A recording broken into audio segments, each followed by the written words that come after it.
Welcome to Take 27 of the Unedited Series podcast, where we choose to live boldly, courageously, and unapologetically, embracing a life that is unedited. Here we choose to show up as our most authentic selves in a world that often rewards inauthenticity and majority thinking. I'm your host, Ronti Ade, a peacemaking light worker and a lover of justice. And today we are tackling the F word. No, not that one. Another four-letter word, though, fear. I love this quote from Meditations 5:20 that's attributed to Marcus Aurelius. It says, "The impediment to action advances action. What stands in the way becomes the way." And for some of us, what stands in the way is this four-letter word, fear. And it's what I'm focusing on today, but I'm not talking about the kind of fear that's meant to keep us safe or the kind that is intelligence or discernment, fight or flight. That's not what I'm referring to. I define fear as a forgetting, right? It's a forgetting of your divine nature. Think of it as the contraction, the shrinking that happens as we approach expansion. It's the body's resistance to becoming. And so recently I've been sitting with this idea of fear and trying to understand, as someone who is always endeavoring to grow, always endeavoring to become more self-aware, to look at my own soul's mirror. I've been sitting with this idea of fear and trying to unearth where within myself I was still grappling with it. And I came to the realization recently that I seem to have a block when it comes to what I know I've been called to do and what I'm currently doing. And so I sat in meditation to try to understand exactly what was going on, and I realized that I had some level of fear. And so I invited it for a conversation, which led to me writing this piece called An Invitation from Fear. Yesterday I had a conversation with fear. She showed up during my meditation, a familiar shadow. And so I asked her, "Why are you here?" "Because you invited me," she said. "I did? And why would I do that?" I asked. "Because you needed me. I needed you." "For what?" "To show you who you truly are," she replied. "But I don't understand," I thought. "I stand between who you are and who you have the potential to become," fear said. "Oh, I see. So you're not real," I thought.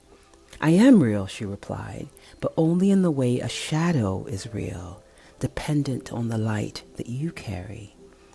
"So now what?" I inquired. "It's your call," she responded. "You decide. But there's one thing you should understand about me," she said. "I grow when I'm nourished by your attention and entertained by your rumination. But whenever the invitation is withdrawn, I must leave." I thought. "I think I'm ready. But you've been here for so long. You've kept me safe. But you've also kept me small." "I can stay," she replied. No, I thought. "I need to know what lives on the other side of you. So tell me, how do I say goodbye?" "Take a step towards me." "A step towards you? And why would I do that? I'm afraid of you." "Because I retreat in confrontation," she added. "Step towards me and you will see I have no spine." And so trembling, I stepped forward, and fear immediately turned to leave. Wait, before you go," I said. "Thank you." "Thank you for what?" she said. "For standing at the door until I remembered that I am the door." "You're welcome," she smiled. Fear stepped aside, she waved goodbye, and I walked through. And so following this meditation, I was able to get an answer, right? And really sit with the fear, have a conversation with it, and then move through it to get to the other side of what I know that I've been called to do. And so what I want to share with you today is the fact that fear can sometimes be conscious, right? Or it can be unconscious. When it's conscious, it readily comes to mind. So you can think thoughts like, "Oh, I'm afraid of dying," or "I'm concerned for my children. I'm afraid of being alone for the rest of my life." But when it's unconscious, it may take some time to actually surface. And for me, the way that I can expedite that process is by sitting in meditation, sometimes in journaling. Unconscious fear rarely announces itself as fear. It often disguises itself as your personality or your standards or even spirituality sometimes, but it shapes your choices, your relationships, and your capacity. Here are some ways that it can show up. Consistent procrastination. Do you keep putting things off? That might be masking some level of fear. Another way is over planning but never executing. My mother used to tease me and call me a professional student because I was perpetually in school for the longest time, getting some degree, some certification. At some point she said, look, Ronti, you're going to have to step out and practice, right? So that was someone who was over planning but never executing. Do you see yourself in that? Another way is perfectionism. Does everything always have to be right to the smallest granular detail? That could be masking fear as well. What about staying in misaligned relationships, right? Or jobs where you know that you're not supposed to be here. And I say all the time, misalignment will always be restless. What is it that you're afraid of in leaving that relationship or in leaving that job?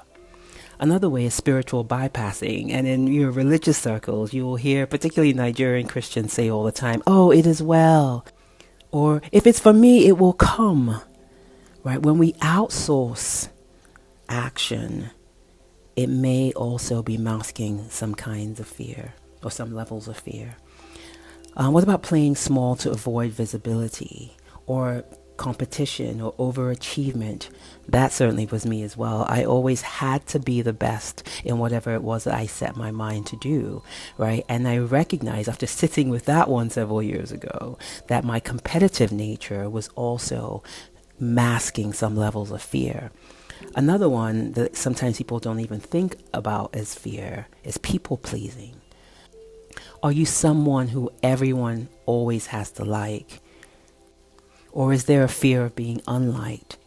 And finally, emotional numbing, right? These are people who say, I don't need anybody. I'm good by myself, right? It is what it is. You hear those kind of phrases.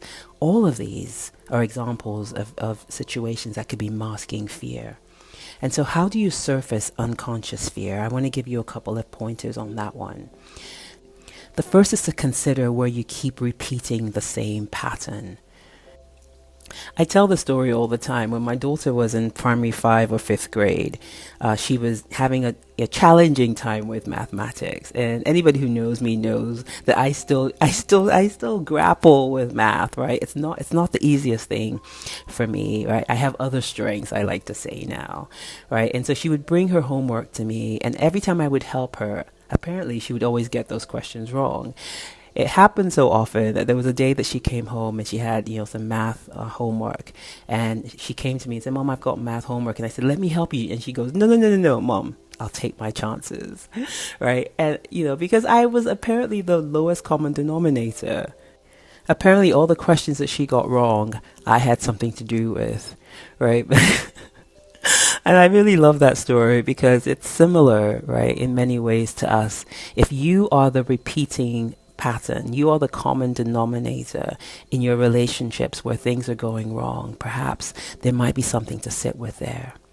The second thing is, where do I feel chronic pain in my body? Sometimes unconscious fear is often stored in the body. Perhaps that's something to sit with and also look at. And then a life that feels safe, right? Are you just moving through life every day with the same routine? Perhaps there's something there that could be masking some level of fear. And then finally, fear can also show up in your triggers, in your judgments, right? The things that you look at other people and think, I wish he would, I could do better, or you're triggered by that particular behavior. There could also potentially be fear being masked in those situations. And so I want you to take a moment, right? You pause the recording and just get out a piece of paper. And I want you to write this question down. What am I afraid of? What am I afraid of? And I want you to take a few minutes just to journal. Reflect on all the ways that we've talked about unconscious fear showing itself, right? Is it through your personality? Is it through some of the ways that you engage with others? Consistent procrastination, right? Is it perfectionism? Is it overstaying in relationships or jobs? Is it spiritual bypassing? Are you playing small to avoid visibility? Is it people pleasing? And as we start to bring this to a close, I want to tell you some of the ways that have been helpful to me to overcome that contraction of expansion. Right? It's important that we ask ourselves if the fear that you're dealing with, whatever surfaced for you in your journaling or in your meditation just now, needs to be overridden, because not all fear needs to be overridden, right? Sometimes it actually signals misalignment or a lack of preparation or a boundary or trauma that might first need to be healed, right, before you actually tackle the fear that's resulting from it, right? And so if yours is the kind of fear that does need to be overcome, here's some of the things that have been helpful to me. Number one is awareness before action, right? Because you cannot transcend what you refuse to name, right? Where do I feel the contraction? What story is living rent-free in my head, or what story is living on repeat? What identity feels threatened? Number two is breath work, right? I find that doing breath work can actually help to expedite this process of surfacing and overcoming, right, what might need to be overcome. The third is remembering your divine nature, remembering the part of you that is eternally connected to and mirrors God. When you recognize that fear is a forgetting of that nature, you will realize that it is something that can be overcome. Remember who you are. The fourth way is just gradual exposure, right? So in the piece I shared with you, fear said to me, step towards me, right? Your nervous system actually rewires through safe exposure. Take that small step. For example, if you're someone who's afraid of public speaking, step into the room. You don't have to go up to the podium, just step into the room. See what that feels like. Right? Another way is to share the idea before it's perfect if you're a perfectionist. Another way is to set one small boundary or to limit or close access. I always say this, if you know that you are triggered by the news, don't watch it before bed, right? Don't listen to it all day.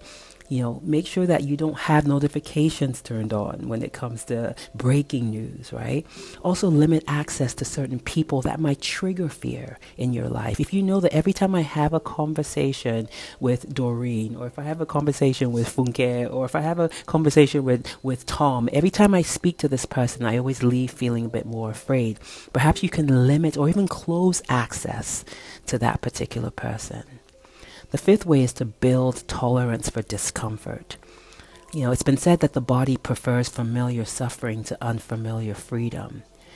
The body prefers familiar suffering to unfamiliar freedom, right? And so one of the ways that we can increase our tolerance for discomfort is to increase your capacity to sit with uncertainty, to sit with visibility, to sit with the courage to be disliked, particularly for people pleasers.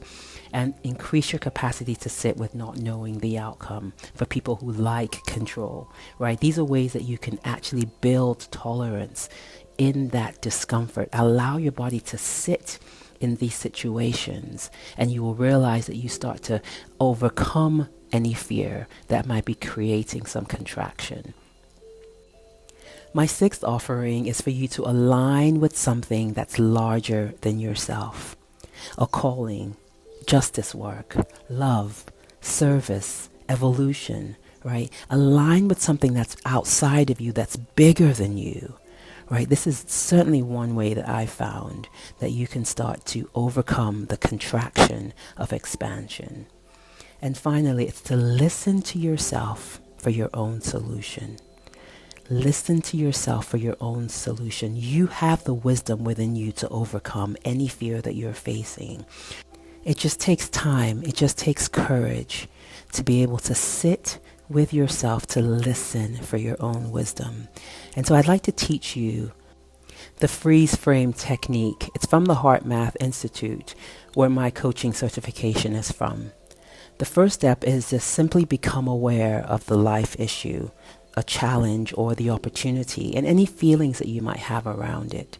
And so today, because we're discussing fear, what I'd like for you to do is just bring to mind, right, a particular fear and any feelings or attitudes that you might have around it. The second step is, while focusing your attention in the area of your heart, imagine breathing a feeling or an attitude of inner stillness or appreciation slowly and casually through your heart or your chest area. This helps to bring balance, right, to your mental and emotional energy.